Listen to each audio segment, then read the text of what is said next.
When we were ready to start our family, we assumed it would happen almost immediately. We both came from fertile families, so why wouldn't we get pregnant when we wanted to and how we wanted? But month after month, monitoring, trying, testing, and nothing. It was time for help. One referral turned into countless blood tests, physical exams, consultations, and eventually to a fertility clinic. There were lots of treatment options, from simple cycle monitoring to the silver bullet, last resort, IVF. But we were confident, a simple solution to a simple problem. When our first results came in, our first fertility specialist said, "You won't get pregnant on your own. Your only option is IVF." It was a gut punch. IVF, the last resort, was our only option. We loved being aunt and uncle, but we really wanted to be mommy and daddy. So we were referred to a clinic that specialized in IVF, and they needed more testing from other specialists and from labs with specialized equipment. When talking about IVF, people rarely mention the amount of time you spend on wait lists. But finally, it was time to start our IVF cycle. I did the multiple daily injections, the regular ultrasounds to monitor the progress, and retrieval day finally came. Our eggs were collected and fertilized. Our 8 turned into 4 and turned into 2 mature enough for transfer.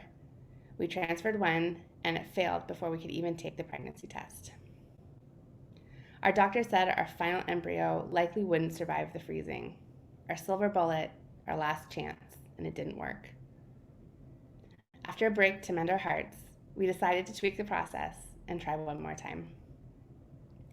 I did more injections, had more follicles, more fertilized eggs, and ended with 5 embryos. We transferred our first embryo, excited that things were looking up for us.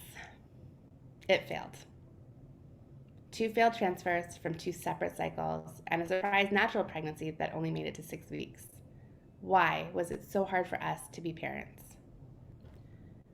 We mustered up the courage to try again. We had 4 strong, healthy embryos waiting for us. We tweaked the regime, and in June 2021, we welcomed Parker into our family. Having a happy, healthy baby is a wonderful blessing, but not a day goes by that I don't think about our 3 losses. My path to motherhood was far from linear, but I'm proud of my story and of my little family. Infertility is a very difficult place to be, but there are a few things I learned along the way. Number 1, there's no place for blame. Creating a child requires a sperm, an egg, and a uterus. If something isn't working in one parent, it's not by choice. It's no one's fault. Remember that you're in this together. Number 2, talk about it. When we shared what we were going through, we only received love and support. We found others who had been through loss, and we were able to offer advice and mentorship to some just starting on their process. And number 3, infertility exists in the wild. Infertility in pack animals is quite common. Raising kids is hard, and they need a wide array of adults in their lives to help shape, support, and love them.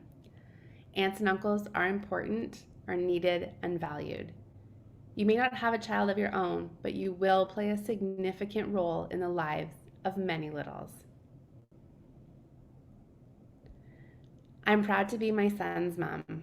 He's happy, curious, funny, and friendly. I love learning more about who he is each day as he grows, albeit much too quickly, from a baby into a little boy.